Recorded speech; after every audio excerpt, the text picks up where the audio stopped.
नमस्कार दोस्तों, मैं अनिल कुमार अपने YouTube channel future academy Hyderabad में आप लोगों को बहुत बहुत स्वागत करता हूँ।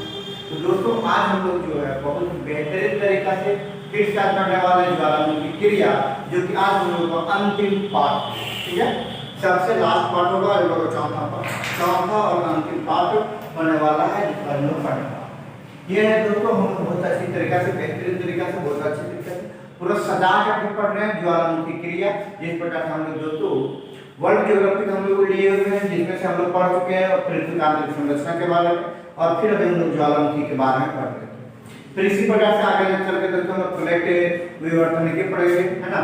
उसके बाद भूकंप वगैरह सब चीज धीरे धीरे पढ़ते हुए पूरा क्लियर करते हुए चलते हैं। दोस्तों, अगर आपने जिस प्रकार से आप इस वीडियो को देखते हैं उसी प्रकार से अपने दोस्तों को भी इसी प्रकार से अगर दिखाना चाहते हैं तो एक लाइक एक शेयर जरूर कीजिएगा दोस्तों। क्योंकि दोस्तों अगर आप पढ़िएगा तो कहते हैं समाज सेवा बहुत सबसे उत्तम सेवा होता है। इसलिए दोस्तों अगर आप अपने साथ साथ अपने दोस्तों को, अपने भाइयों को, अपने साथियों को जरूर से जरूर इस वीडियो को शेयर कीजिएगा। जो भी वीडियो आप लोगों को अच्छे लगे जरूर शेयर कीजिए, कर दीजिए, ताकि जो है आप लोग साथ साथ मेरा भी ऊर्जा बढ़ा रहे और सारे लोग इस मुफ्त के इस प्रकार फ्री क्लास वाला जो है ले सकेंगे और अच्छी तरीके से पढ़ सकेंगे। चलिए दोस्तों, आप लोग जो बात है मैं आप लोगों से पहले दिखा चुका हूँ कि आप लोगों को गारंटी हमने दिया है कि जिस प्रकार से हम बता रहे हैं उस टाइप में से अगर कोई बता देता है हमको बहुत गलत है।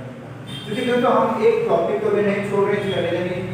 ये है कि हम आप लोगों को दोस्तों यहाँ पे यूपीएससी लेवल और जेपीएससी लेवल का भी पढ़ा है। ठीक है, यूपीएससी जेपीएससी लेवल का भी हमको कंटेंट आप लोग दिया जा रहा है। इसकी वजह से एक जरा सा भी कुछ आप लोग को नहीं दिए हैं। ठीक है, आप दोस्तों पर्सनली आप जाकर करके देखिएगा, जहां पर दिया आपने जेपीएससी सब का तैयारी करते होंगे, जेपीएससी जेपीएससी का, वहां पे इस प्रकार का कंटेंट मिलता है या नहीं मिलता है ना। क्योंकि दोस्तों हमने दिया आप लोगों को कि 100% गारंटी, ठीक है, कि जितना यहाँ पे पढ़ावेंगे उससे बाहर कभी एग्जाम में नहीं पूछेगा। तो चलिए दोस्तों हम फटाफट टॉपिक को आगे बढ़ाते हैं। उसको पूरा आराम से पेन और कॉपी लेकर बैठ जाइए, साथ साथ नोट्स बनाते चलिएगा। ठीक है, आप लोगों को पीडीएफ कोई नोट्स वगैरह नहीं दिया जाएगा, इसी में से जो आप पढ़ावेंगे उसी का आप लोगों को जो है तो नोट्स बनाते हुए चलना है। तो चलिए हम लोग आगे बढ़ाते हैं। हम लोग पढ़ रहे थे ज्वालामुखी क्रिया एवं इसके पक्ष, ज्वालामुखी क्रिया एवं इसके पक्ष पार्ट नंबर 4 है हम लोग का, भाग नंबर 4 और इसके जो अंतिम भाग है। ठीक है, इसमें से हम लोग बहुत सारे वर्गीकरणों में बांटे हुए थे। ये हम लोग पढ़े हुए कि ज्वालामुखी क्रिया इसके उत्पन्न कैसे होती है, उसकी होती है, इसकी क्रिया क्या होती है, इसको निकालने का कारण क्या है, इस हिसाब से निकालने वाले पदार्थ क्या क्या होते हैं, ये सब बारे में पढ़ चुके हैं। आज हम उसी प्रकार से ज्वालामुखी क्रिया की जो उसके पक्ष लिखे हुए हैं, मतलब इसके पक्ष में क्या क्या है। एक भाग है वितरण, ज्वालामुखी का जो है वितरण किस प्रकार से हुआ इसके बारे में होता है। जैसे यहाँ पे दिया हुआ है कि ज्वालामुखी शंकु, हमने लिखा है कि होता है ज्वालामुखी शंकु। अब ज्वालामुखी शंकु कहते किसको है ये जानते हैं। तो ज्वालामुखी शंकु उसको कहते हैं दोस्तों जहां पर जो बार-बार एक ही स्थान पर, जब किसी स्थान पर एक ही स्थान पर बार-बार जो है ज्वालामुखी निकलती है तो क्या होता है, वहां पे शंकु का आकार का बन जाता है।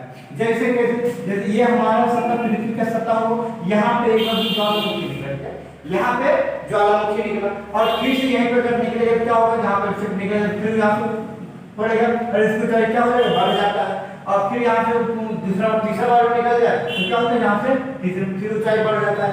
इस प्रकार से जब एक ही स्थान पर बार ज्वालामुखी निकलता है तो जो है ज्वालामुखी शंकु का निर्माण हो जाता है। ठीक है, चलिए अब हम जानते हैं कि इसको किस प्रकार से और भागों में भी बांटा जा सकता है ज्वालामुखी शंकु। इसको दोस्तों पहले जो है एक लावा के भाग में बांटा जा सकता है, एक राख और ठोस पदार्थ का राख और एक पतला राख प्लस लावा का राख।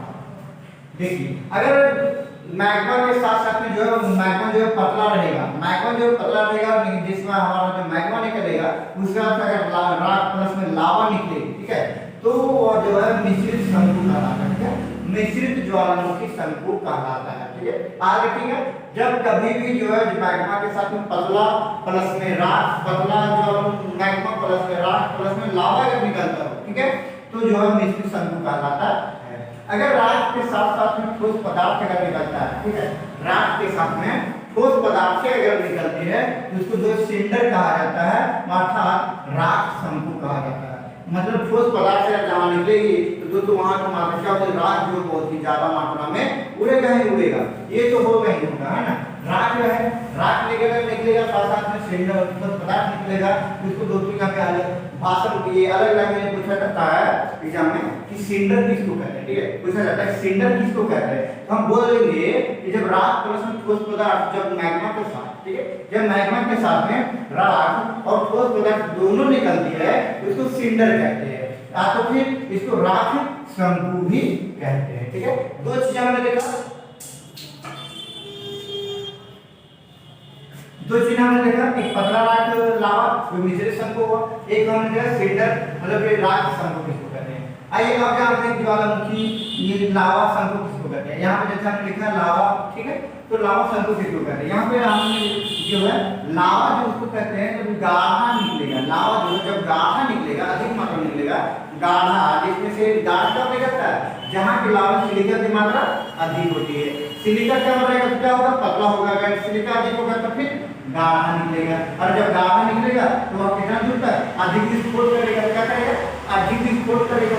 गाढ़ा रहेगा तो अधिक विस्फोट करेगा, अधिक विस्फोट करेगा तो वह ज्यादा दूर तक फैलेगा नहीं, अधिक विस्फोट करेगा। गाढ़ा रहेगा तो ज्यादा दूर तक नहीं फैलेगा। वही अगर पतली चीज रहती तो ज्यादा दूर तक फैल जाता। लेकिन जो हमारे क्या है कि सिलिका की मात्रा अधिक होने की वजह से जो लावा है गाढ़ा, और गाढ़ा जब विस्फोट करता है तो ये जो है ज्यादा दूर तक नहीं फैल पाता है, तो उसके से क्या होता है, ऊंचा शंकु बन जाता है, बहुत ही ऊंचा शंकु ज्वालामुखी बन जाता है, जिसको लावा शंकु भी कहा जाता है, ठीक है, जिसको लावा शंकु ज्वालामुखी कहा जाता है, इसी को लावा शंकु भी कहा जाता है, ठीक है। ये हो गया हमारा ज्वालामुखी वाला, ठीक है। ज्वालामुखी शंकु जो है कैसे बनती है, किस प्रकार से होती है, हमने तीन चीजें को देखा, आप लोग फटाफट इसको नोट्स बना लीजिएगा। आइए अब हम लोग जो है नेक्स्ट आगे टॉपिक को देखते हैं। यहाँ अब जो है ये ज्वालामुखी की जो है क्रिया किस प्रकार से काम करती है। ज्वालामुखी हम जो आप लोगों को बताया दोस्तों, जो ज्वालामुखी है ये हमेशा जो है मैग्मा के रूप में बाहर निकलती है, ठीक है। मैग्मा के रूप में जब बाहर निकलती है तो ध्यान दीजिएगा, तो क्या ये प्रत्यक्ष तौर पर हम लोग देखिए सही तौर पर प्रत्यक्ष तौर पर क्या ये डायरेक्ट सतह पर आती है, सबसे पहले अगर निकलना प्रयास करती है तो क्या सबसे पहले पृथ्वी के सतह पर आ जाती है, बिल्कुल नहीं, ऐसा कभी नहीं होता है। हम आप लोगों को बताए थे पिछले क्लास में, नहीं देखो होंगे लाइव पे देखिए, हम बताए थे कि डायरेक्ट पृथ्वी की सतह पर नहीं आती है।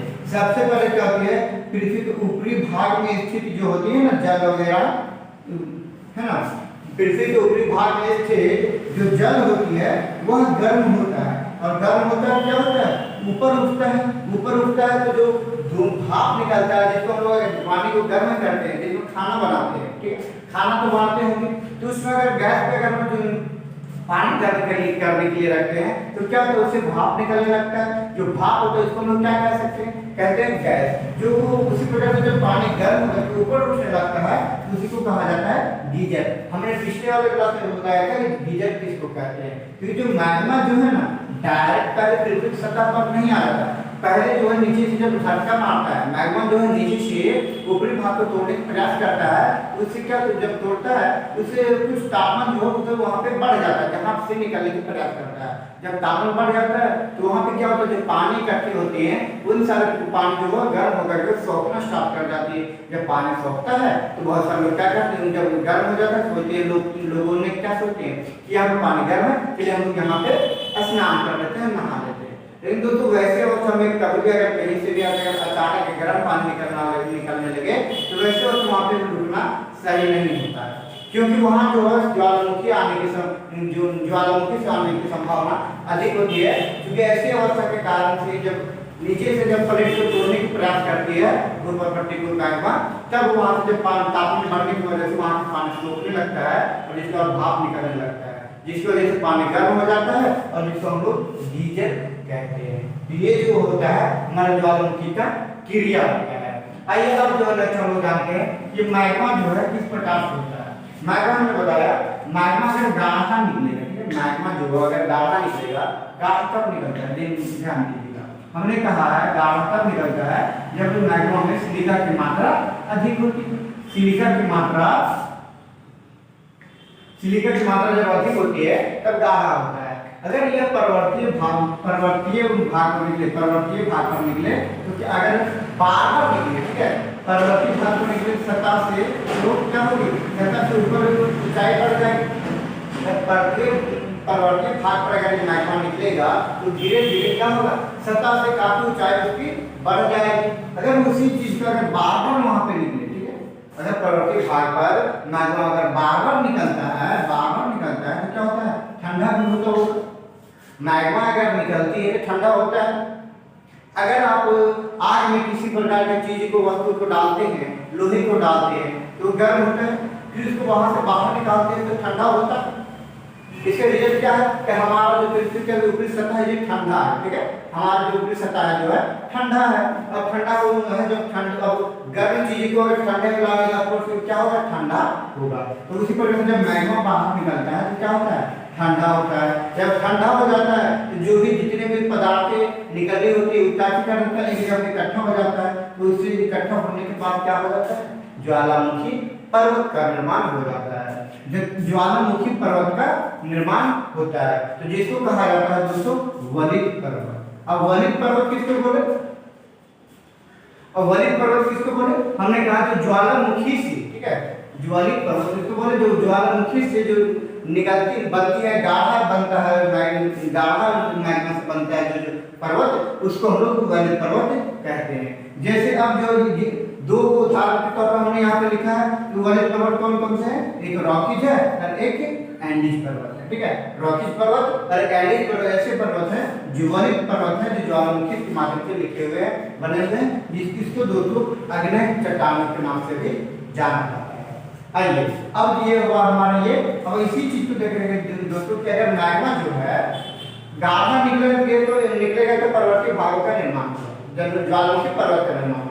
लेकिन अगर जो है अगर पतला निकलेगा, मैग्मा अगर पतला निकलेगा तो सिलिकॉन मात्रा कम होगी तो क्या होगा, दूर दूर तक फैलेगा, ठीक है, दूर दूर तक फैलेगा। इससे क्या पर्वत का तो निर्माण नहीं होगा, लेकिन पठारों का निर्माण जरूर होगा।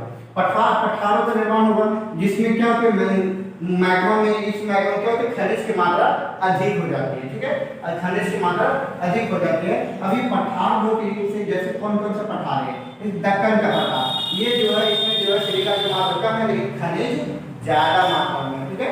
दक्कन का पठार हुआ, बरादी का पठार हुआ, नॉरिसिया का पठार हुआ और कोलंबिया हुआ। इन सभी स्थानों पे जो पठारे हैं ये जो है हमारा मैग्मा इस सारे क्षेत्र में ये पतला मैग्मा यहाँ निकला हुआ था, जिसकी वजह से हमें पठारों का निर्माण हुआ। और अगर ये हमारा जहाँ पर मैग्मा गाढ़ा निकला था वहाँ पे ज्वालामुखी पर्वतों का निर्माण हुआ। तो गाढ़ा वाला में क्या हुआ, सिलिका की मात्रा अधिक है और पतला वाला में सिलिका की मात्रा कम है। तो हम लोग को यहाँ पे पूछता है कि कौन सा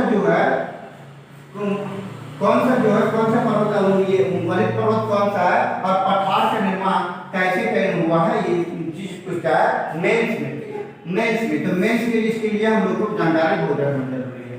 आइए अगला, अब जो यहाँ पे लिखा हुआ एक आपको जो है, एक होता है धुआंरे। धुआंरे क्या होता है, चलिए धुआंरे के बारे में भी हम लोग जान लेते हैं। तो जब धुआंरे दोस्तों उसको कहते हैं जब लावा बाहर आता है, मैग्मा जब बाहर निकलने की कोशिश करता है और जब निकल जाता है तो उसको हम लोग कहते हैं क्या चीज, लावा। अब लावा को कहते हैं, अब जब लावा निकलता है क्या होगा, ठंडा होगा। लावा जब बाहर निकलेगा क्या होगा, ठंडा होगा। मतलब वायुमंडल में जब होगी आवेगा तो ठंडा तो जरूर होगा लावा, ठीक है। जब ठंडा होगा तो क्या होगा, जब ठंडा होने के साथ क्या होगा, धुआं निकलेगा। अगर किसी वस्तु को अगर हम लोग गर्म करके बाहर निकाल देते हैं तो ठंडा होने के दौरान क्या होता है, तो उसमें उससे गैस निकलता है, हवा निकलता है। तो जो हवा गैस निकलता है मतलब धुआं जिसको कहते हैं, धुआं निकलेगा। तो धुआं जो निकलता है उसी को कहा जाता है धुआं।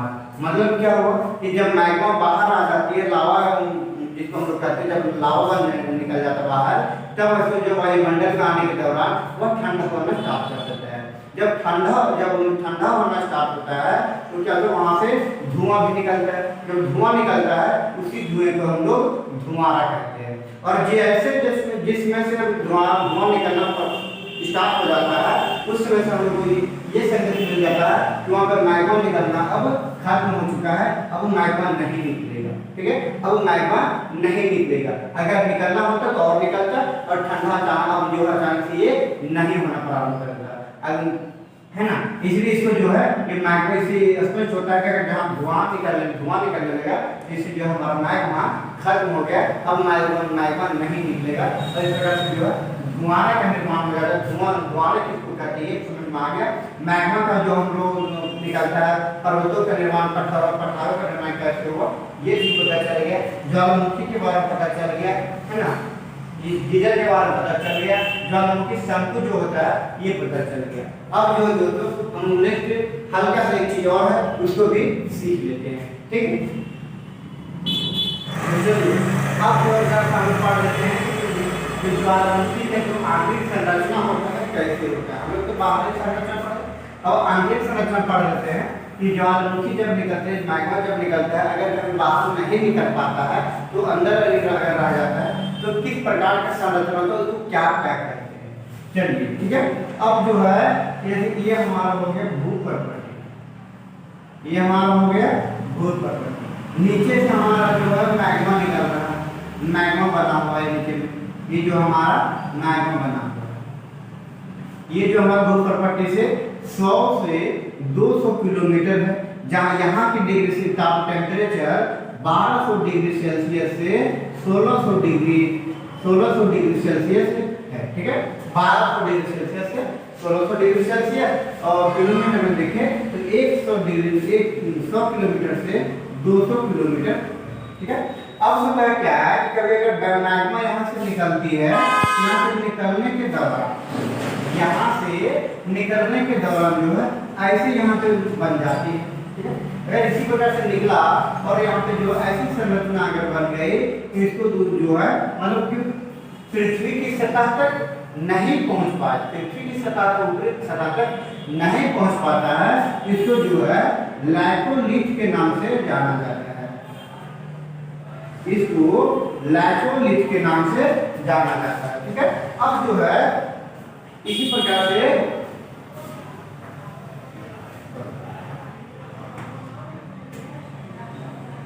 लैकोलिथ के नाम से अब जो है क्या हमने कहा यहाँ पे मैग्मा यहाँ से निकला, और यहाँ से निकलने के बाद अगर पृथ्वी की सतह से अगर ऊपर नहीं जा पाया, इस प्रकार की संरचना अगर बना लिया है, तो ये जो हमारा बैकोलिथ कहलाया गया। मतलब क्या हुआ, मैग्मा जो है पृथ्वी की ऊपरी सतह तक नहीं पहुंच पाया, तो जो है अंदर में पृथ्वी के अंदर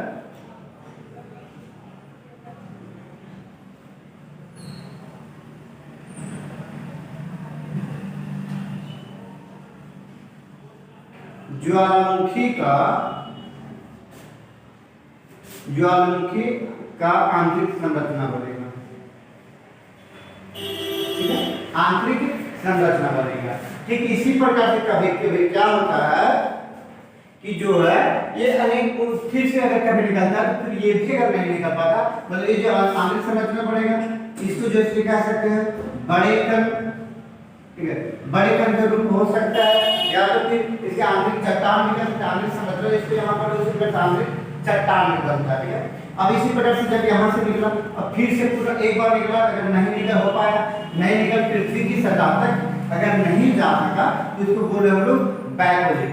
ठीक इसी प्रकार से नेक्स्ट अगर फिर से अगर निकलती है, ठीक है, अगर फिर से निकलती है, अगर यहाँ से अगर सपोज ऐसे निकला, ऐसे चला गया और यहाँ पर मतलब ये not बन पाया था। ठीक है, ये वाला जो है बाहर नहीं निकल पाया, इसको जो है लैकोलिथ के नाम से जाना जाता है। इसको लैकोलिथ के नाम से जाना जाता है, इसको लैकोलिथ के नाम से जाना जाता है। अब जो है कभी क्या होता है कि ज्वालामुखी निकला और यहाँ से ऐसे निकला और अगर ऊपर पर्वतीय वाला भाग में ऊपरी सतह तक पहुँच गया, ऊपरी सतह तक जो है ये जो है पहुँच गया। तो जब पहुँच जाती है तो इसको जो है हम लोग लैकोलिथ के नाम से जानने देते हैं।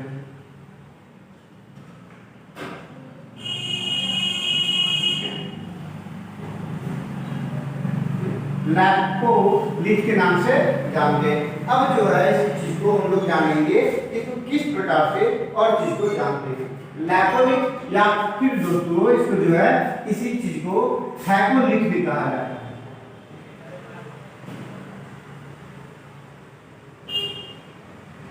हैकोनिक कहा जाता है।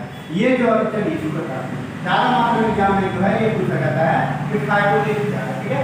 इसको जो है हैकोनिक को ये हमारा पृथ्वी का सतह हो गया, पृथ्वी का सतह हो गया। अब कभी क्या होता है यहाँ से जो हमारा मैग्मा जो यहाँ से निकल रहा है, मैग्मा जो है हमारे यहाँ से जब निकल रहा है और कभी कभी यहाँ पे ऐसे ऐसे संरचना बन जाता है और फिर यहाँ से ऐसे जगह पे एक ऐसे निर्माण हो जाता है, बन जाता है। तो इसको जो है डाइक के नाम से जाना जाता है, इसको डाइक के नाम से जाना जाता है, मतलब छोटे कण, मतलब छोटे कण कहा जाता है, ठीक है। छोटे कण कहा जाता है। ये वाला जो है छोटे कण इसको जो दोस्तों स्टॉक भी कहा जाता है, इसको स्टॉक भी कहा जाता है, ठीक है। अब जो है एक और चीज, यहाँ वाला जो ये वाला भाग हमारा बन गया जो इधर पृथ्वी के अंदर आ गया, तो इसको दोस्तों लैकोलिथ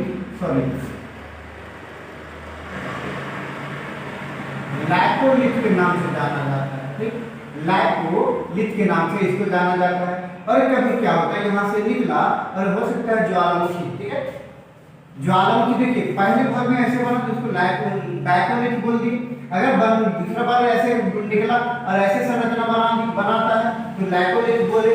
और अगर ये निकला परवर्ती भाग तक पहुंच गया इसको हैकोलिथ कहा जाता है, ठीक है। हैकोलिथ कहा जाता है, पृथ्वी के सतह तक पहुंच गया तो। और फिर यहाँ से अगर ऐसे बढ़ गया और ऐसे संरचना के बनाने के पास एक नली एक आकार अगर बना देता है तो इसको हम लोग डाइक कहते हैं। अगर नली का बन गया तो नली के आकार वाले को हम लोग डाइक बोलेंगे। और इस पृथ्वी के अंदर जो रह गया उसको हम लोग लैकोलिथिक के नाम से जानते हैं, ठीक है।